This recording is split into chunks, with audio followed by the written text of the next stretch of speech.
Запытаюся у вас, як у палітыка. Што рабіць нам, беларусам, у сітуацыі, калі пасля 2020 года мы былі тэмай нумар 1 у Еўропе. Усе вельмі спачувалі таму, што адбываецца. А ў 2022 пачалася вайна, і цяпер Беларусь гэта нават не тэма нумар 5. Да, не так, на певно. Ну, niestety. На жаль, гэта так і такая логіка гэтых падзей. У той жа час я лічу тое, што адбылося ў Беларусі вельмі важным, бо народ, які цягам сотень гадоў пакорліва прымаў выракі гісторыі, выказаўся ў голас. Беларуская вуліца больш за мільён асобаў паказала сябе, і гэта само ўжо каштоўнае, бо будуе грамадзянскую супольнасць. Я ведаю, што сёння беларусы плацяць за гэта высокую цану, што тысячы людзей за кратамі, што многія штодня сустыкаюцца з рознымі праблемамі на працы і гэтак далей. Частка людзей мусіла з'ехаць. Milion ludzi, ale pokazała się. I to jest Але я перакананы, што дасягненні тых пратэстаў нікуды не падзеліся. Беларусь гатовая прамаўляць уласным голасам і змагацца за сваё. Умовы надзвычай складаныя, бо Пуцін хоча мець Беларусь у сваёй сферы ўплыву. Пуцін не найлепшы сябра Лукашэнкі, але будзе яго цярпець столькі, колькі той будзе гарантаваць яму Беларусь на ягоным баку. Думаю, што ў колах службаў ідзе рыхтаванне да нейкай унутрабеларускай пераемнасці ўлады. Łukaszenko coraz częściej ostatnio już mówił o tym. Sam. Лукашенко ўсё часцей кажа пра гэта, нават сам. Падрыхтуйцеся, ўжо хутка будзе мой пераемнік. Апошнім часам у Беларусі было прынята вельмі шмат прававых актаў, якія тычацца правоў былога прэзідэнта. Цягам апошняга года Лукашенко падпісаў вельмі шмат такіх рэчаў. Што ён вызвалены ад падаткаў, колькі аховы і маёмасці яму належыць. Chyba jak przyjdzie co do czego, nic mu nie pomoże. Яму ўсё адно нічога не дапаможа, ніякія паперы, ніякія законы. Добра, можа ён і рыхтуе для сябе пераемніка, але думаю, разам з тым пераемніка для яго рыхтуе Масква. Бо хацела б мець чалавека, што б мы не казалі пра Лукашэнку, але ў яго былі перыяды, калі ён дэманстраваў пэўную незалежнасць у дачыненні да Масквы. Гэта адначасова былі перыяды зніжэння напружанасці ў адносінах з Захадам. Але ўрэшце мы маем тое, што маем, і я думаю, што гэтыя змены наступяць даволі хутка. Кажу пра гэта з перакананнем, бо Лукашенка і я нарадзіліся ў адзін год, 1954, хоць ён і выглядае старэйшым. I wygląda starzej ode mnie. Гэта так. Więc, czyli Rosjanie chcą trzymać Białoruś w swojej strefie wpływów. Такім чынам, расейцы хочуць трымаць Беларусь у сваёй сферы ўплыву, але Беларусь пачала будаваць грамадзянскую супольнасць, а гэта неабходная ўмова, каб можна было, калі здарыцца адпаведная гістарычная сітуацыя, змагацца за большую свабоду і большую незалежнасць. Я думаю, што велізарным капіталам Беларусі ёсць тая моладзь, якая выехала і вучыцца не толькі ў Польшчы, але і ў іншых краінах. Яны спазнаюць свет, спазнаюць захад, вучаць замежныя мовы. Яны аднойчы вернуцца і ім будуць патрэбныя ў Беларусі з уласным досведам і ведамі. Ці складуцца геапалітычныя ўмовы для такіх зменаў? Складуцца, бо змены ў Крамлі на некаторы прамежак часу адкрыюць акно магчымасцяў. Як іх можна будзе выкарыстаць, мы пабачым, бо я не прарок. Але важна, каб гэты патэнцыял быў. Ważne, żeby był ten potencjał. Wie pan, w Polsce... Ведаеце, у Польшчы, а мне найпрасцей казаць пра Польшчу, бо я пра яе ведаю найбольш. Калі паглядзець на тыя змены, што адбываліся, як хоць бы з'яўлянне салідарнасці ў 1980 годзе, усе гэта падкрэсліваюць і гісторыкі, і палітыкі, і ўдзельнікі тых падзеяў, надзвычай важным быў, па-першае, выбар папы рымскага. Гэта была нечаканасць для ўсіх. Пасля больш як 400 гадоў з італьянцамі на папскім троне яго раптам заняў замежнік, да таго ж паляк. Гэта проста межавала з цудам. Але не сам выбар, бо, вядома, гэта не мела непасрэднага ўплыву, але тое, што папа адзін з першых візітаў зрабіў у Польшчу. І раптам апынулася, што гэта грамадства ўмее самаарганізавацца, што ўлада не можа перашкодзіць збору мільённых натоўпаў на сустрэчах з папам, што ў гэтым ёсць сіла. І гэтая змучаная маса, якая падавалася здольная ўжо пагадзіцца на ўсё, прамаўляе. І прамаўляе ў голас. Спраўна умее арганізавацца. Я думаю, што падзеі 2020 года гэта той беларускі досвед, які можа стаць падмуркам для наступных падзеяў. Do kolejnych wydarzeń. Вельмі мала хто ў 2020 верыў, што такое магчыма. Нават большасць палітычных экспертаў тады казала, маўляў, пройдуць, як у 2015 годзе, ніхто не заўважыць, нічога не будзе. І тут раптам бум выбухнула. А як вы ацэньваеце палітыку еўразвязу? Мы кажам пра тое, што беларусы робяць самі, арганізоўваюцца, але яны таксама разлічваюць на пэўную дапамогу, асабліва ў сітуацыі, якая склалася цяпер з урадам у выгнанні, Святланай Ціханаўскай. Дарэчы, вы з ёю сустракаліся некалькі разоў. Што вы пра яе думаеце?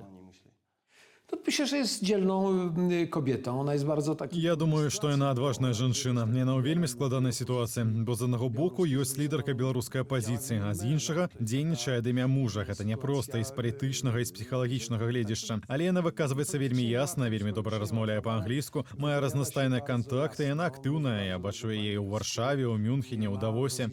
І сёння насамрэч неабходна, каб такая актыўнасць была. Таму я пра яе вельмі высокая думкі. Са спадаром Латушкам мы знаёмыя з таго часу, як ён быў амбасадарам тут у Варшаве. Гэта таксама цікавы і мэтанакіраваны палітык. Таму ёсць пэўныя элементы надзеі. Але ці проста будаваць урад за межамі краіны? Льецца мноства крытыкі. Людзі кажуць, навошта гэта ўсё? Змагацца трэба ў сваёй краіне. Nie, no wiadomo, że trzeba i tu, i tu. No wie pan, na Białorusi można byłoby walczyć, gdyby... Змагацца трэба і там, і тут. У Беларусі можна было б змагацца, калі б гэтае змаганне адбывалася пры умовах прынамсі мінімальных свабодаў, але калі кожны, хто абвесціць пра свае апазіцыйныя погляды ў той жа момант трапляе за краты, я падазраю, што ў турмах яшчэ шмат месцаў, і Лукашенка іх арганізуе без праблемаў. А калі трэба, каб голас беларусаў гучаў, то такое прадстаўніцтва за мяжою вельмі важнае. Каб у тых умовах, пра якія ішла гаворка, што Беларусь з першага месца упала на 5-е, а то і яшчэ ніжэй, хтосьці пра гэта казаў, гэтага дамагаўся. Сёння ніводзін сумленны дэмакратычны палітык не можа сказаць спадарыне Ціхановскай: у мяне на вас няма часу, ці я не буду з вамі сустракацца, бо для яго гэта будзе азначаць самазабойства. Ён мусіць з ёй сустрэцца. Таму гэта трэба рабіць, як і тое, што робіце вы, Белсад, бо сродкаў уплыву на грамадскую думку ў Беларусі і па-за яе межамі трэба як найболей. У польскіх умовах дзейнасць замежных станцыяў, як Свободная Еўропа, BBC, Голас Амерыкі і гэтак далей, што працавалі па-польску, таксама тычылася не ўсіх 100% грамадства, але нейкіх групаў, якія пазней рабіліся распаўсюднікамі праўдзівай інфармацыі. Ведаю, што вы хацелі бы пачуць ад мяне нешта аптымістычна, але я скажу рэалістычна. Шлях Беларусі да свабоды ў заходнім разуменні надзвычай цяжкі. Напэўна, доўгі і шмат залежыць ад чыннікаў, на якія вы не маеце ўплыву. Напрыклад, якой будзе тая перадышка ў Расіі, ці наогул будзе магчымасць выказаць незалежніцкія настроі ў розных рэспубліках, бо на сённяшні дзень яна цалкам адсутнічае. Задам вам яшчэ некалькі пытанняў. Ці была палітыка еўразвязу і Польшчы паслядоўнай у дачыненні Беларусі? No od razu powiem, nie była konsekwentna, ja mam o to sporo pretensji. Скажу адразу, не была. У мяне на гэты конт шмат прэтэнзіяў. Я думаю, што еўрапейскі звяз мусіў дзейнічаць больш актыўна яшчэ перад вайной. У адносінах еўрапейскага звязу і Беларусі ёсць дзве цэзуры. Першая – гэта 2020 год. Задушэнне пратэстаў, сфальсіфікаваныя выбары і іхныя наступствы. Другая – 2022 год. Вайна, расійскі напад на Украіну. На сённяшні момант мы размаўляем у абсалютна іншых умовах. Але да таго часу еўрапейская актыўнасць мусіла быць большай. Бо Лукашенка – гэта партнёр, які падманвае. Ён не самы надзейны з суразмоўцаў, а я з ім знаёмы і нешта на гэты конт ведаю. Але трэба было быць больш актыўнымі. Я шмат пра гэта казаў у інтэрв'ю, і ў сваёй кніжцы Радослаў Сікорскі са мной палемізуе, кажучы, што гэта, пэўна, нічога б не дало. Не ведаю, ці так гэта, бо лічыцца толькі вынік. Але, на маю думку, трэба было спрабаваць. Таму кароткі адказ. Так, палітыка еўрапейскага звязу ў дачыненні да Беларусі да 2020 года была занадта малаактыўная. Ці адрозніваюць у Польшчы і ў Еўропе, не ведаю, ці вы зможаце адказаць за ўвесь захад, сённяшні рэжым Беларусі ад беларускага народу? Бо я ведаю, што ў дачыненні Расіі звычайна кажуць, расійскі народ у большасці падтрымлівае Пуціна. То бок, ці ёсць розніца паміж народам і рэжымам? Ёсць, вядома, бо гаворка ідзе пра сітуацыю пасля 2020 года. А да гэтага не было? No przed tym było trudno, no bo wie pan, ja nawet... Было складана. Скажу шчыра, я не ведаю, якія былі сапраўдныя вынікі прэзідэнцкіх выбараў у Беларусі. Гэта ведаюць толькі тыя, хто лічыў, але мяркую, што некалькі выбараў Лукашенка сапраўды выйграў. Я не ўпэўнены, што пасля першых выбараў ён далей толькі фальсіфікаваў. Я сам бачу, што стыль Лукашэнкі, такога бацькі, які паляпвае па плячы, клапоціцца, каб у Менску і іншых гарадах было чыста, каб калгаснікі рабілі ўсё як належыць. Памятаю, як ён паказваў міністру сельскай гаспадаркі, наколькі пальцаў трэба ўзараць тое поле. Гэты стыль цягам пэўнага часу падабаўся, пакуль не вырадзіўся. Бо першы час свайго кіравання Лукашенка меў бачанне абмежаванай, але суверэннасці Беларусі. Пасля, пад канец кіравання Ельцына, ён падобна паверыў, што можа згуляць вялікую ролю ў саюзе Беларусі і Расіі. Ён вельмі хацеў стаць на яго шале, хоць гэта і была надзвычай наіўна. А пазней Лукашенка перайшоў на тую стадыю, дзе клапоціцца толькі пра ўладу. І гэта направду трагедыя. Бо кожны кіраўнік, калі думае толькі пра ўладу, перастае думаць пра справы дзяржаўныя і грамадзянаў, робіцца замкнёным, бо жыве ў коле сваіх службаў, якія мусяць дапамагчы яму ўтрымаць гэтую ўладу. Я абсалютна ўпэўнены, што адрозніваць рэжым Лукашэнкі і беларускі народ трэба, і гэтай розніцы варта трымацца. І беларускі народ, асабліва голасам маладога пакалення, мусіць паказваць і прамаўляць, што ён думае, чаго хоча, на што спадзяецца. etapu, gdzie on już troszczy się tylko o władzę, żeby jej nie stracić. Jak pan Якімі вы widzi, бачыце ў stosunki ідэале Białorusi адносіны i Беларусі і Polski w Польшчы ў ideale будучыні, ну праз przyszłości, 5-10 na гадоў? przykład Za 5-10 lat. No to zależy od tego, jak się sytuacja będzie rozwijać. Jeżeli Białoruś... Гэта залежыць ад таго, як будзе развівацца сітуацыя.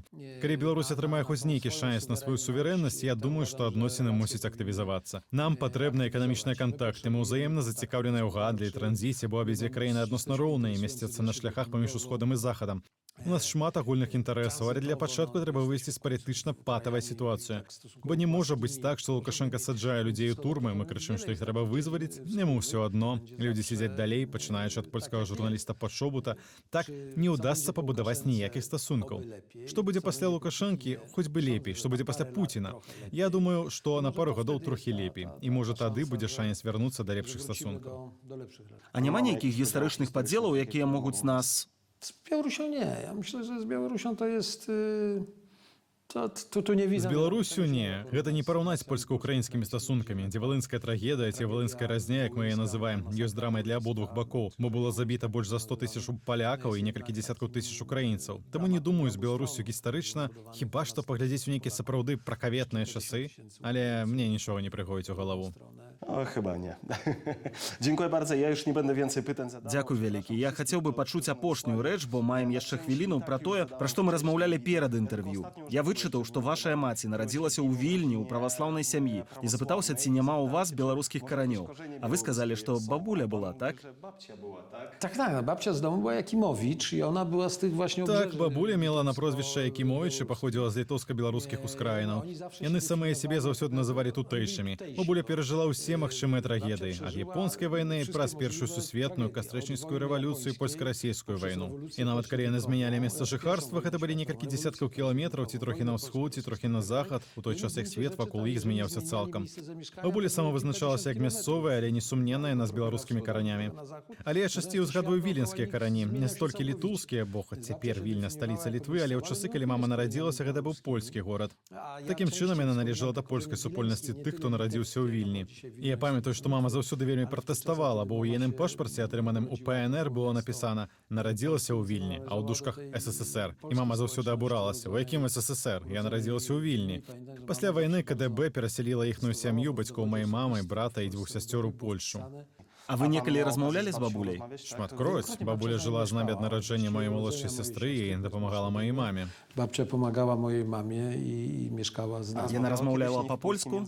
Так. Наогул да канца жыцця яна размаўляла такой мяшанкай польскай мовы з элементамі беларускай і расійскай. Таксама ў ейнай мове было шмат прыгаворах з тых рэгіёнаў. Не ўсе з іх былі цэнзурнымі, таму я не буду іх тут паўтараць. Дзякуй спадару прэзідэнце. Panie prezydencie, dziękuję bardzo. Дзякуй za вялікі. rozmowę.